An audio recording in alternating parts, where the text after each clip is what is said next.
और अन्य जो विभाग हैं जिन्होंने रीपा के माध्यम से काम करना प्रारंभ किया, उनके माध्यम से भी राशि गई है। माननीय अध्यक्ष महोदय, मैं यही तो जानना चाह रहा हूं कि किस किस मद से उसमें राशि लगाई गई है। साल का आपने उत्तर दिया है 441 करोड़ रुपए का, दूसरे साल आपने 222 करोड़ रुपए शामिल किया है, तो वो 600 करोड़ से ज्यादा का होता है। तो उसमें राशि का वर्णन होगा, राशि दिए गए होंगे ना, कितने राशि कि अभी तक उधारी में चल रहा है। मंत्री जी बताने की स्थिति में नहीं है, ना अधिकारी बताने की स्थिति में है। सरपंचों से जबरदस्ती दस्तखत करा लिया। मेरे क्षेत्र में रूर्बन मिशन का बिना अनुमोदन दूसरे पैसे को लगा दिया गया, उसमें 1 करोड़ 5 लाख रुपया। तो ये तो कहीं का पैसा कहीं लाके रीपा में घुसा दिया गया। आपका मूल विषय जांच का है। अगर कोई एक योजना लेकर सरकार आगे बढ़ती है तो बहुत विशेष ये होता है कि नीयत क्या है। जब से सरकार बदल गई है तब से ये कहा जा रहा है कि अब आपको एनओसी नहीं दिया जाएगा, आप लोगों का ये काम नहीं होगा क्योंकि सरकार बदल गई है, अब बंद कर दिया जाएगा। तरीके से इसका इम्प्लीमेंटेशन होना चाहिए। इसलिए माननीय अध्यक्ष महोदय, मैं बिल्कुल ये बताना चाहता हूं कि बंद होने वाली कोई बात नहीं, चलिए, लेकिन इसको और परिष्कृत करके आगे लागू किया जाए।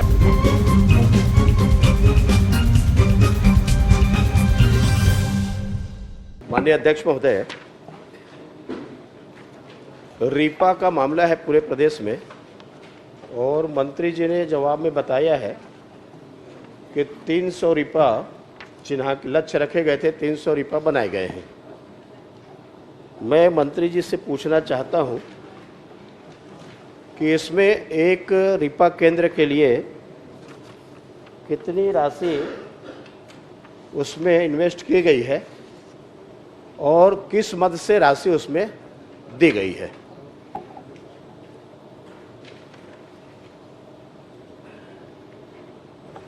माननीय अध्यक्ष महोदय, 300 रीपा बनाया जाना था और उतना बनाया गया है, और अलग अलग स्थानों पर अलग अलग आवश्यकता के अनुरूप, जिसमें उपकरण क्रय है, उसका प्रोजेक्ट बनाना है, काम शुरू करवाना है, बिल्डिंग कंस्ट्रक्शन करना है, ऐसे अलग अलग मदों के कारण हर स्थान पर एक जैसी राशि नहीं है, वो अलग अलग है, जिसकी पूरी सूचना, पूरी जानकारी प्रपत्र के माध्यम से माननीय सदस्य को उपलब्ध कराई गई।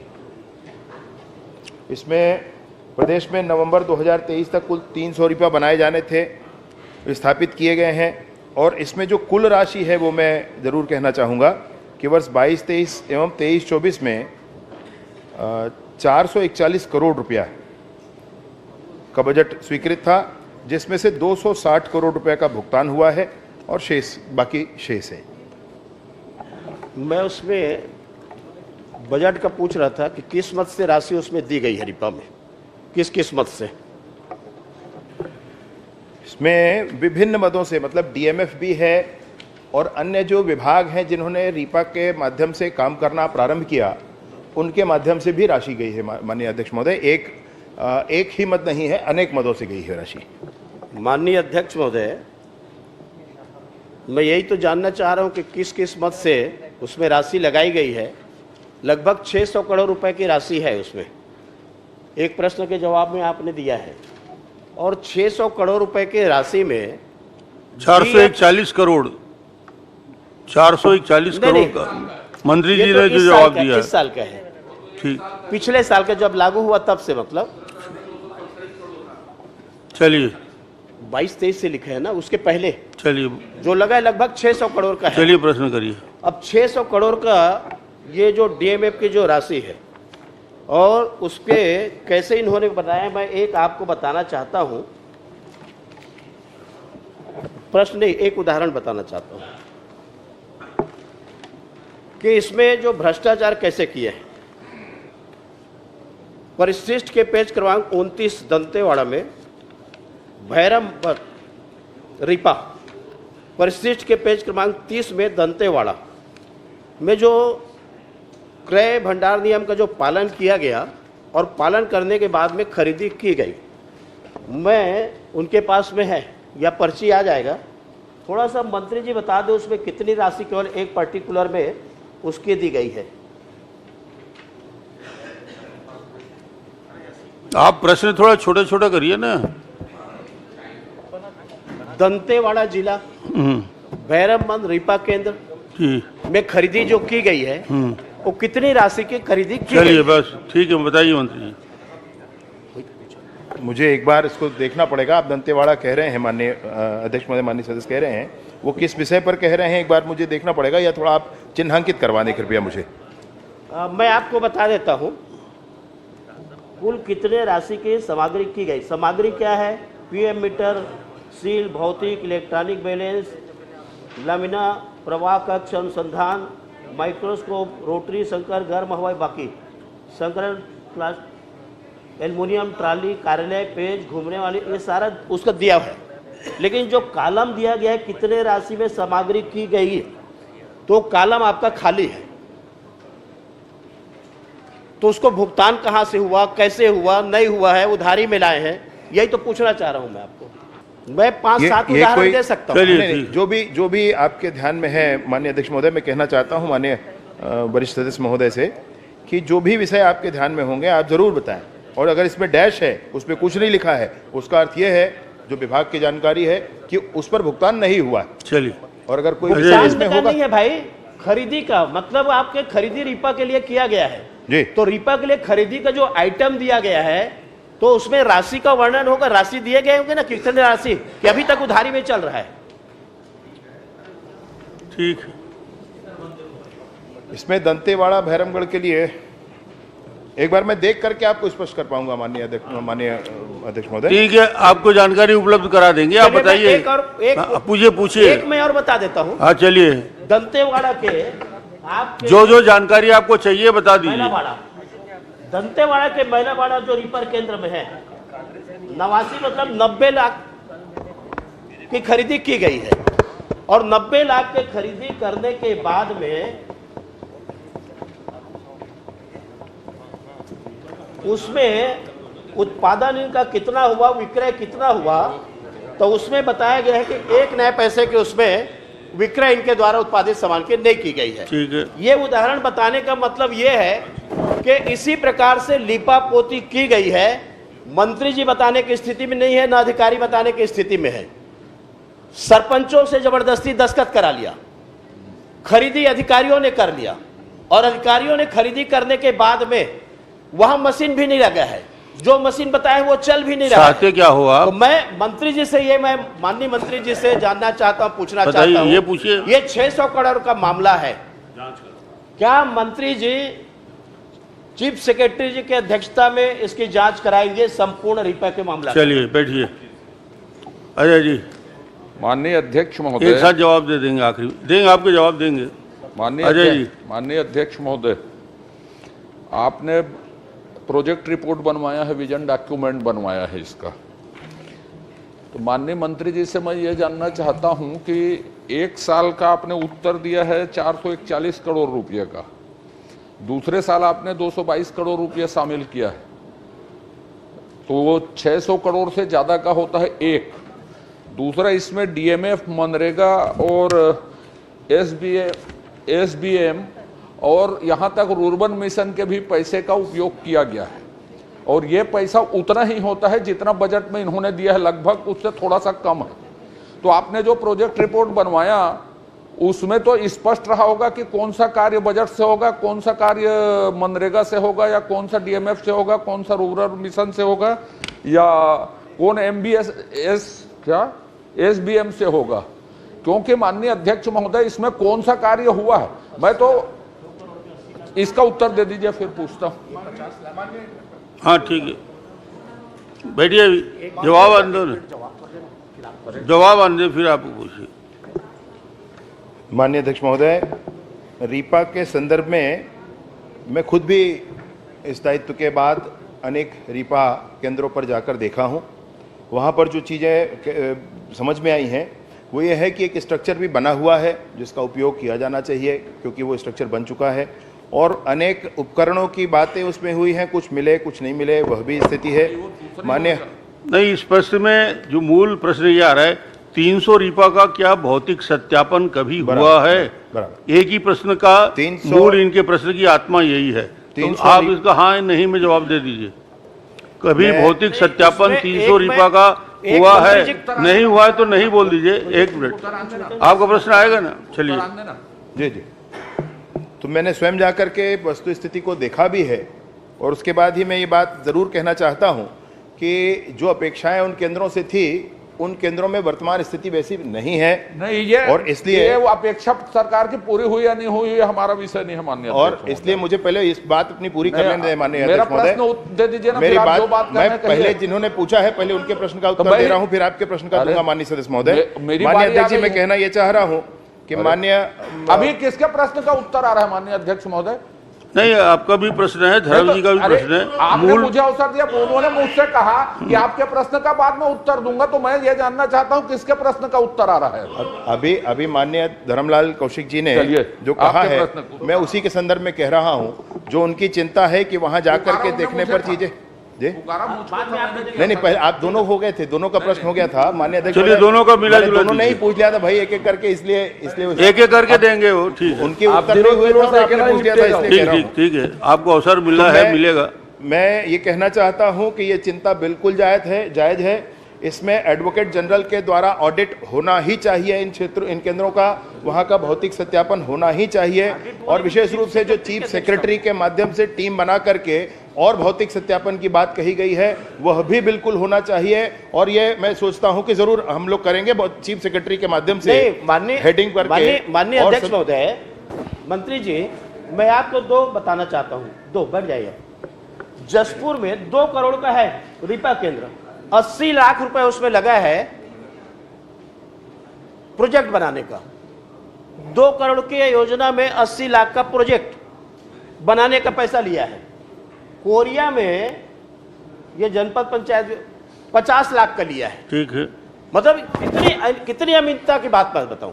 2 करोड़ का टोटल योजना है, 80 लाख उसमें प्रोजेक्ट बनाने का पैसा। आपसे असहमत कहाँ है मंत्री जी? उन्होंने तो बता मंत्री दिया, जी कुछ बोल नहीं रहे हैं ना। बोल दिए, मुख्य अरे, सचिव की मैंने अध्यक्षता बकरा में बोलने से थोड़ी काम चलेगा। बोल दिया। इससे ज्यादा और क्या बोले? 50 लाख का की- प्रोजेक्ट रिपोर्ट। एक मिनट, आपका नहीं प्रश्न बोल क्या रहे, है? नहीं, पूरा- माननीय सदस्य जी ने ये कहा माननीय अध्यक्ष महोदय कि अजय जी, इसका आप ऑडिट खड़े हो जाइए। अध्यक्ष चलिए, महोदय, आप ले लीजिए। 50-80 लाख का। नहीं, आपका हो गया। माननीय अजय अध्यक्ष जी, 80 लाख का, अध्यक्ष 50 महोदय। लाख का प्रोजेक्ट रिपोर्ट सबका का है। जवाब एक साथ देंगे, मंत्री दे रहे हैं, आप धैर्य रखिए। चलिए, माननीय अध्यक्ष महोदय, माननीय सदस्य के प्रश्न को ही मैं आगे बढ़ाया था कि प्रोजेक्ट रिपोर्ट बनाने के लिए आपने कंपनी, एनजीओ इसको तय किया था और उसके आधार पे खर्च तय हुए होंगे। तो उस खर्च में बजट जो 600 समथिंग करोड़ 2 साल का है, लगभग उतने ही पैसे अन्य मदों से हुए हैं। तो कौन कौन से पैसे मनरेगा या डीएमएफ या एसबीएम, एक मद दिया है इन्होंने एसबीएम, उनसे हुए, और कितने पैसे बजट से खर्च होने थे। तो दूसरे मदों से कुल आप कितने पैसे खर्च किए हैं और बजट से कितने खर्च किए हैं, ये क्लब है और ये आप उत्तर नहीं आ सकता उसका, ये जांच ही इसका एकमात्र उपाय है। आपने 1-2 जने का उदाहरण दिया, मैं एक उदाहरण मैं बिना देखे बोल देता हूं कि मेरे क्षेत्र में रूर्बन मिशन का बिना अनुमोदन दूसरे पैसे को लगा दिया गया, उसमें 1 करोड़ 5 लाख रुपया। तो ये तो कहीं का पैसा कहीं लाके रिपा में घुसा दिया गया। आपका मूल विषय जांच का है, बिल्कुल जांच का है। वो बोल दिए ना। नहीं बोले नहीं, हम सोच रहे हैं, देख रहे हैं इस बारे में बोले। आप या तो सीधा कह दीजिए कि नहीं, मैंने कहा है अध्यक्ष महोदय, इसमें एक मिनट, एडवोकेट आप- जनरल से ऑडिट आप कराएंगे, दोनों- चीफ सेक्रेटरी के हेडिंग में समिति बना करके इसकी जांच कराएंगे। क्या मैंने कहा हो है गया? इससे पहले आप। इससे ज्यादा और क्या हो सकता है? चलिए, नहीं हो गया, कंप्लीट हो गया, नहीं, चीफ सेक्रेटरी पूरा हो गया। ये श्री व्यास कश्यप, कमेटी बना के जांच मैंने कराएंगे। पहले ही कहा है, जब मैं उत्तर दे रहा था, मैंने कहा है। इससे बड़ी घोषणा नहीं हो सकती, 6 महीने 8 महीने कुछ टाइम लिमिट बताइए। इससे बड़ी बात नहीं हो सकती। ये प्रश्न पूरा हो चुका है। एक क्वेश्चन और है। इतना पर्सन क्यों? माननीय अध्यक्ष महोदय, माननीय अध्यक्ष महोदय, ये बहुत बड़ा भ्रष्टाचार है। माननीय अध्यक्ष महोदय, सवाल बता रहे ठीक है, ठीक है, आप बैठिए तो, बैठेंगे तभी जवाब देगा। अरे बैठिए तो, अरे मोरे जी बैठिए। कोई मंत्री जी, 1 मिनट, कोई समय सीमा संभव है बताना? साहब 1 मिनट, एक पूछ, चलिए। आप जवाब दे दीजिए। माननीय मुझे अनुमति दीजिए। माननीय अध्यक्ष जी, ठीक है, ठीक, अनुमति पर अच्छा चलिए बोलिए। माननीय, जो रिपा में पास स्वीकृति किया जाता है, क्या प्रोजेक्ट रिपोर्ट में कितना राशि लागत आती है, ये बताने एक प्रोजेक्ट रिपोर्ट में। चलिए, ठीक, आप दूसरा, पूछिए। टेंडर, क्या उन कार्यों का टेंडर हुआ है कि नहीं, ये मैं जानना चाहता चलिए, ठीक, आप पूछिए। पहली बात तो ये है मंत्री जी कि ये आपसे संबंधित मामला ही नहीं है, पिछली सरकार से संबंधित मामला है, इसलिए आप तो टेंशन फ्री होकर जवाब दो। माननीय अध्यक्ष महोदय, इसमें बहुत सी राशि का भुगतान अभी तक नहीं हुआ है। हमारे सरपंचों को दबाव डाल करके उस वक्त माननीय मुख्यमंत्री जी या मंत्रियों के आगमन के पहले दबाव डाल के शुरू करने के लिए उनका पैसा रुका हुआ है। किसी भी दिन कोई भी सरपंच आत्महत्या कर सकता है और तब आप लोग ये कहेंगे कि आत्महत्या हो रही है। ये मैं बता रहा हूं साहब, न खाता न बही, जो मंत्री और अधिकारी बोले वही सही चल रहा था उस वक्त। इसलिए इसकी हाई लेवल इंक्वायरी करवाइए और सबसे पहले टाइम लिमिट हो, और पहले आप ये सुनिश्चित करेंगे क्या कि जिन जिन सरपंचों को पैसा भुगतान नहीं हुआ है और जो आत्महत्या करने की सोच रहे हैं, आप बोलेंगे तो मैं ग्राम पंचायत के नाम सहित बता दूंगा अध्यक्ष महोदय। किसी भी दिन वो लोग आत्महत्या करेंगे, क्योंकि सरकार बदलने के बाद उनके पैसे का भुगतान खतरे में है और सरकार के समय में दबाव में प्रश्न हो गया आपका। तो मंत्री जी से ये बोलवा दीजिए सरपंचों का तो कम से कम भुगतान करवा दीजिए और जांच करवा लीजिए। ठीक है, ये जवाब आ जाए फिर आप। माननीय अध्यक्ष महोदय, मैंने आपसे पहले ही कहा कि मैंने स्वयं जाकर के देखा है विभिन्न रीपा केंद्रों को, और उसके बाद यह निर्णय भी किया है। मैंने माननीय सदस्य जो हमारे वरिष्ठ धर्मलाल कौशिक जी ने कहा कि इसका चीफ सेक्रेटरी जी की अध्यक्षता में समिति बनाकर इसकी समीक्षा होनी चाहिए। मैंने उसको भी पहले ही स्वीकारा है कि ये ज़रूर होनी चाहिए, और इसके चूँकि वो इतना इन्वेस्टमेंट हो गया है गवर्नमेंट का, और इसलिए उसको आगे क्या करना है इसका निर्णय भी करके आगे बढ़ेंगे इस पर। साथ ही साथ ये जांच भी ज़रूरी है, इसको भी कराना होगा। इसमें दोनों तीनों तरह के फाइनेंशियल ट्रांजैक्शन का भी और प्रोसेस का भी, ये दोनों तीनों की प्रक्रिया में परेशानी है, इसलिए ऑडिट भी इसका होना ज़रूरी है। मैं इसमें आपसे यही कहना चाहता हूँ कि आंकड़े थोड़े से और दुरुस्त करने की ज़रूरत है। मैंने विजन डॉक्यूमेंट में पूरे प्रदेश में कितनी राशि का खर्च हुआ है ये आप देखेंगे, थोड़ा आंकड़े आपको स्पष्ट हो जाएंगे, अलग मिलेंगे। ये जांच के लिए सहमत है, जरूर संपन्न करेंगे माननीय। 4 महीना, 2 महीना, 3 महीना, कोई भी टाइम मौके में जो खरीदी गई सामान है वो है नहीं कई रिपा में। माननीय मंत्री मिलेगा ही नहीं। मैं अभी चल के दिखा सकता सरपंचों हूं, को कांग्रेस के पैसा साथ ही चलते दिलाऊंगा, थे। ये माननीय माननीय अध्यक्ष महोदय, माननीय सदस्यों की चिंता से मैं बिल्कुल वाकिफ हूँ, और इसलिए मैं आपसे ये कहना चाहता हूँ कि 3 महीने में इसका करके फाइनल करेंगे। अब समय भी हो गया, जांच भी हो गया। मुझे लगता है कि आप सभी सहमत होंगे। व्यास कश्यप जी, इसमें नहीं, अब बहुत हो गया। इसमें इतने प्रश्न आ गए हैं। प्रश्न इसी में लगा हुआ है अध्यक्ष महोदय, पीछे है 25 नंबर पे है, इसलिए एक मौका देते रहिए। प्रश्न हो गया और जवाब पूरा आ गया। नहीं, इस मेरा दूसरा पॉइंट ऑफ व्यू है अध्यक्ष महोदय, दूसरा पॉइंट पे मैं पूछना चाहता हूँ। ये इनका तो हो गया। माननीय अध्यक्ष महोदय, मैं यही जानना चाहता हूँ कि इसमें रीपा में, जैसे आपने बताया, आपके उत्तर से ये समझ में आ रहा है कि रीपा के प्रोजेक्ट को आप लोग बंद करने के मूड में नहीं है। रीपा जैसे चल रहा है वैसे चलना चाहिए। कई जगह ये प्रॉब्लम आ रही है कि जिन लोगों को अलॉट हुआ कि आप ढाबा चलाएंगे, आप फ्लाई एश ब्रिक्स बनाने का सामान बनाएंगे, उन लोगों को जब से सरकार बदल गई है तब से ये कहा जा रहा है कि अब आपको एनओसी नहीं दिया जाएगा, आप लोगों का ये काम नहीं होगा क्योंकि सरकार बदल गई है, अब बंद कर दिया जाएगा। तो मैं क्योंकि माननीय मंत्री जी के उत्तर से ये समझ में आया कि ये रीपा को अभी बंद करने के उसमें नहीं है। तो आप अब सारे जिलों में ये इंस्ट्रक्शन देंगे कि ऐसी कोई बात नहीं है? चलिए, बात अगर कोई एक योजना लेकर सरकार आगे बढ़ती है तो बहुत विशेष ये होता है कि नीयत क्या है, और उसमें रीपा में इंफ्रास्ट्रक्चर डेवलप हुआ है, व्यवस्थाएं और अच्छी खड़ी होनी चाहिए और अच्छे तरीके से इसका इम्प्लीमेंटेशन होना चाहिए। इसलिए माननीय अध्यक्ष महोदय, मैं बिल्कुल ये बताना चाहता हूं कि बंद होने वाली कोई बात नहीं, चलिए, लेकिन इसको और परिष्कृत करके आगे लागू किया अब जाए। कलेक्टरों को इंस्ट्रक्शन देंगे माननीय मंत्री जी, अब क्या आप कलेक्टरों को इंस्ट्रक्शन देंगे? क्योंकि वहां पे माननीय अध्यक्ष महोदय, एक सेकंड उमेश जी हो गए, माननीय अध्यक्ष बता दिया उन्होंने। कलेक्टर वहां अलग बात कर रहे हैं, इसलिए माननीय मंत्री बोल दिया, उसके बाद कलेक्टर क्या करेंगे? आप कलेक्टरों को ये आदेशित करेंगे? उमेश जी, मंत्री बोल दिए, मंत्री जी बोल दिए। अध्यक्ष महोदय, कलेक्टर वहां कुछ दूसरी बात कर रहे हैं, माननीय मंत्री जी यहाँ कुछ और कह रहे हैं, तो आप आदेशित करेंगे उनको कि कोई बात? माननीय अध्यक्ष महोदय, माननीय अध्यक्ष महोदय, प्रक्रियाओं का वहां पालन नहीं हुआ है, जिस तरह से विभिन्न माध्यमों से भ्रष्टाचार दिखता है, इसलिए मैं ऐसे कहना चाहता हूं कि एक बार समीक्षा की आवश्यकता है और समीक्षा करने के उपरांत उन जो संसाधनों को सरकार का पैसा जहां लग गया है उसका उपयोग अवश्य किया जाएगा। ठीक।